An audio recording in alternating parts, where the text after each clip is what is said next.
Teheng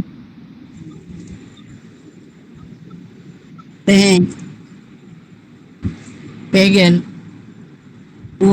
anan sahet akhrare hej seterakan sanam galuciya ko ajumiya ko ar akhra larauna mai maina mai Chhaya मई चिन्मय मई सानाम कोगे सारहाव आर गोड़ जहरी चाली तेहें दो आर तेहें अड़ी दिन तायनम बन ᱧᱟᱯᱟᱢᱤᱫ ᱮᱱᱟ ᱟᱨ ᱱᱚᱜᱼᱚᱭ ᱛᱮᱦᱮᱧ ᱥᱟᱦᱮᱫ ᱟᱠᱷᱲᱟ ᱪᱟᱨᱪᱟ ᱵᱚᱱ ᱫᱚᱦᱚ ᱟᱠᱟᱱᱟ ᱟᱹᱰᱤ ᱥᱟᱨᱦᱟᱣ ᱦᱟᱱᱟ ᱠᱟᱛᱷᱟ ᱟᱨ ᱱᱚᱜᱼᱚᱭ ᱵᱟᱨ ᱫᱤᱱ ᱯᱚᱨᱮ ᱜᱮ ᱱᱟᱦᱟᱜ ᱦᱩᱞ ᱢᱟᱦᱟ ᱵᱚᱱ ᱢᱟᱱᱟᱣ ᱞᱟᱹᱜᱤᱫ ᱦᱩᱞ ᱢᱟᱦᱟ ᱫᱚ 30 ᱡᱩᱱ 1855 साले रे हुई लेना नवा अबो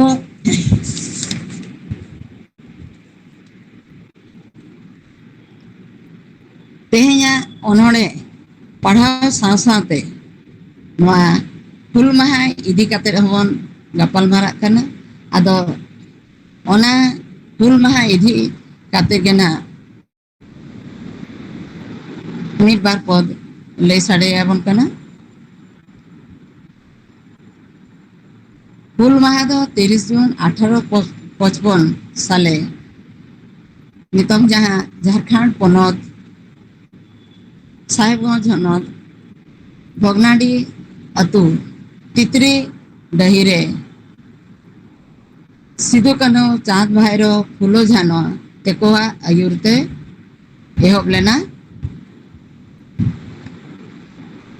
हुल हुल दो चेदा बन मनावला चेदा सिदो कानो चाँद भाईरो फुलो झानो तेको एहबला आबो सांताल हपन चेतन रे जहाँ रोडोज कोचलोंड नाहाचार सौ महाजन को सियाजारी चालू लेना ओना सिदो कानो चाँद भाईरो तेको बाको नेल साहलाते आकोआ हड़मोरे मायाम हेडे राकाब लेना चेलका नुकु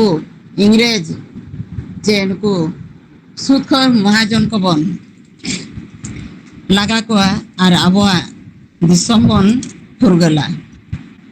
ओना उयहर कते भोगनाडी रे 30 जून 1855 रे हजार हजार हॉर्किन जारवालाट कोआ आर ओडे आबो आड़े पासे रे जहाँ तीन सांताल हपन को जारवा लेना आर ओडे क्रिया को हताला जे नुकु इंग्रेज को दो बन लगा टंडी कोआ आर आबो नोडे बन राजा ओना आड़े पासे रे जहाँ तीन अतु को ताहे कना संगीन संगीन जहाँ लेका होइना पांडेर कला होइना लिटीपाड़ा होइना पाकुड़ होइना राजमहल होइना आर जहाँ तीन धारे धारे ते बीर बुरु उन जोखज मा बीर बुरु गाजाड़ ताहे कना गाड़ा मुडू पारम कते सेटल लेना को सिदो कानो तिकिना ओना मिदुन टांडी रे आर इने लगी क्रिया को जमला आबो दो उनको इंग्रेज को सांबल लड़ैया तोवे नंग आबो सुख शांति रे बन ताहेना नते अदो जस्ती डिटेल दना बई लैया कटी हांडे हांडे गिन ले तबना जहाँ लेका पांडेर कोला रे मेटांग आबो सांताल हपन जहाँ साम टुडू मेनते साम पारगाना हको मेता किना ओंडे पांडेर कोला रे दो नितोंग नित जहाँ ओंडे पांडेर कोला छक मेनते को बेना मेनान आर ओंडे के उनकिन साम टुडू पारगाना तिकिना मुठन को दोहोआ का आर ओंडे इना हिलग गे उनकिन हो हुल माहा हिल 30 जून हिलग गे को देवा सेवा किना उनकिन होबन देवा सेवा किना ओंडे उनकिन साम टुडू तिकिन दो ओना लड़ाई रे किना जीवती हो एड़ी लेना ओनाते नित धाबिज हो उनकिन आबो बन देवा सेवा किना आर ओना साथे हुई कना पाकुड़ जहाँ जहाँ करे ना लड़ाई हुई लेना ओना करे ना कथा ना लई ना पाकुड़ रे पाकुड़ रे दो मेटांग मोटेला टोवार मिटिंग मेना ने मोटेला टोवार दो जे ओना दो सीमेंट नंग ओना चेल बनाव ले कोना कुñ लेका गुलई बनाव काते 30-40 फीट गान उसूल मेना ने और ओना ताला ताला रे दो होल को बनावला ओना दो ako सेल्फ प्रोटेक्शन बखरा को बनावला इंग्रेज को ओना रे को उकुलना ओंडे खोना ako सेंगेल टूटी तहन ओना भीतर खोना ओना टोर भीतर खोना और अब सांतार होपन दो ओना धारे धारे करे ओटे हजार होड़ ओंडे को जारवा लेना और उनका के उनका लड़ाई हुई कांता उनको आको भीतर टोर भीतर करे खोना आको दो सेंगेल टूटिया को और आबोरिन सांतार होपन को दो जहां टोर धारे धारते को ताहे कना उनको दो आसार को तेरांगे ताहे आसार तेरांग नोंका चेतान मा फांका के ताहे कना उना चेतान आसार आबोरिन सांतार होपन को तुई दाड़िया कान ताहेन ओना टोवार चेतान ते ये काते आकोय बजावेत को ताहेन उनको इंग्रेज को और ओना जहां आसार तेरांग लेना ओना नुना ढेर आसार को तेरांग ला ओना नेतार हो ओना चिन्ह ताहे कान गया नितों ना रिनोवेशन काते ओना दो को मेटाव का को ओना उना उनका माने भुगा चाबा लेना उनका को लड़ाई किया को अदो उन जो आबोरिन सांतार होपन को आसार जहां तिना ताहे कना ओना मा को तेरांग चाबा के और चेक को चिकाया और ते भीतर को ना गोली वरते अडिगान होड़ा जीवते एडिना डिंडबुर मायाम लिंगी ना ओना दहिरे ओना पकुड़ रंगना कथा लैया ओना जहां मोटिला टावर ओना दो मिटांग सेनापति ताहे केनाय उनी माटिला दो ओना दे ना ओना जुतुम ते नितों दो मिटांग पार्क को बनाव का और म्यूजियम को बनाव का ओना पार्क दो सिधु करने जुतुम ते को बनाव का और ओना जहां म्यूजियम को बनाव का ओना दो लाइट एंड साउंड को ओना को बनाव का नितों दो ओना दो नवा नितों दो बाहर खन होड़ ñeñal को चला ओना museum ñel light and sound ओना लाइट और साउंड नंका चेलका आबो सांतार होपन चेलका उन जखो को तुपुñ लेना मापा लेना को ओंडे ñel ñamoa ओना रेना चितर नितों ñel ñamoa ओना म्यूजियम रे उनका को दिखाव इदी नितों और दिनम दिन के ओंडे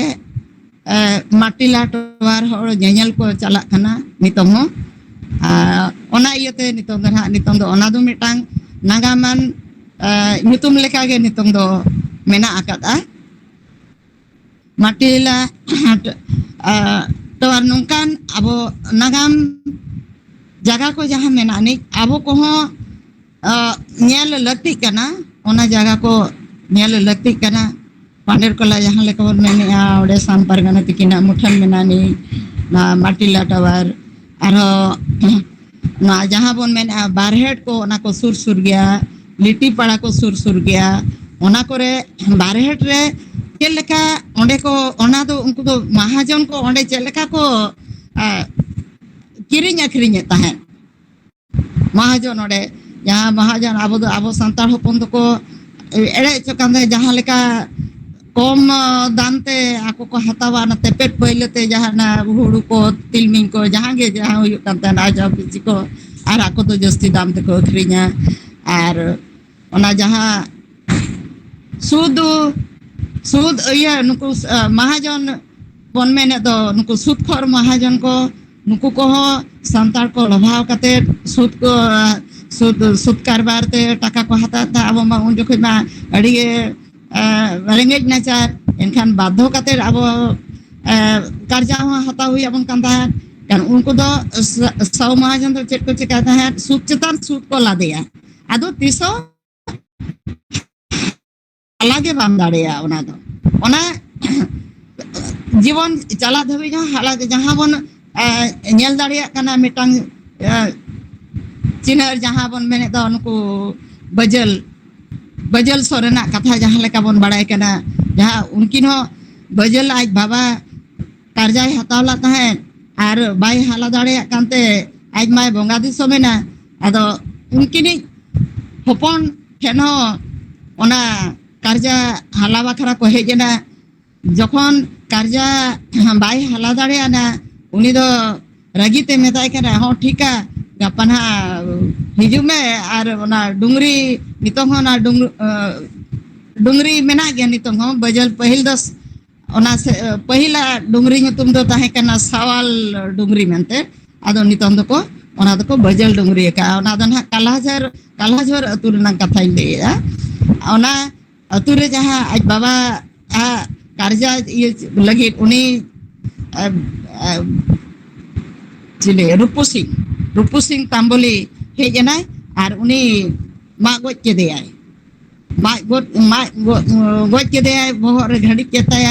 जखन उनी जिहल को इदी केदेया को जिहल इदी काते आज हन को फांसिया मेनते और ओने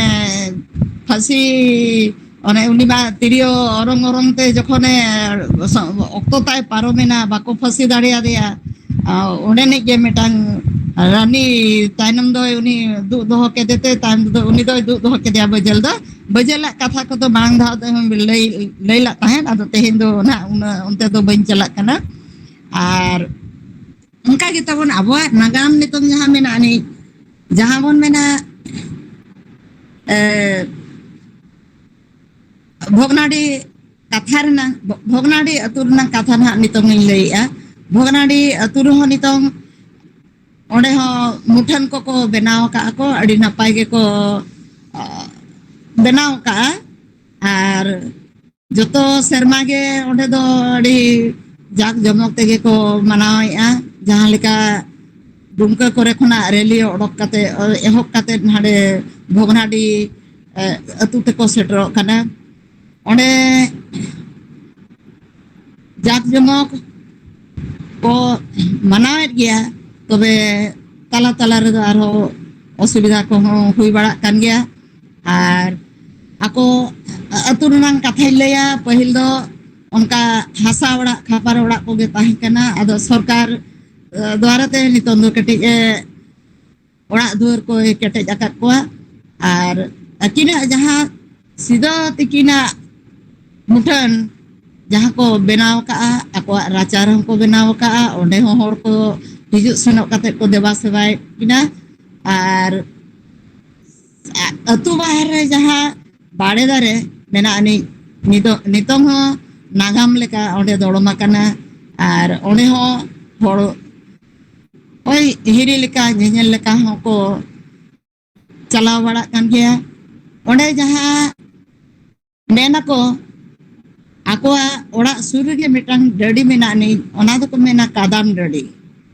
ओना डडी रनांग दा दो तिसोमाय आजेदवा आदो जखन फांसी ना को इदी किना उन जखन आदो किन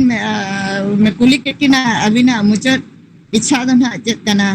आदो लई के जे बांगा इन दो ओना कादाम डडी रे उमु आनंद आदो कादाम डडी ते उमु को इदी किदेया को कादाम डडी खोना जखने रकाब एना आदो ओना एखेन ओत ना धरती ये रे दो बाय ताड़म ला पातड़ा को आटेत के आको पातड़ा चितान देगे ना आड़े बाड़े धरे धबी को इदी के दिया और ओंडे को फांसी के दिया उनका अकिना नागाम कथा को और जस्ती पूरा ना नागाम मा अड़ी मारांग गया मा बनी लई दाड़े कना तेहिन दो और निया के मेन काते मेना बीर बांधा सिद्धू कान्हू चांद भाईरो फुलो झालो तको जायजुग जायजुग जायजिन को ताहेन मा मेनते और निया के मेन काते इया कथा दो मुचे दे।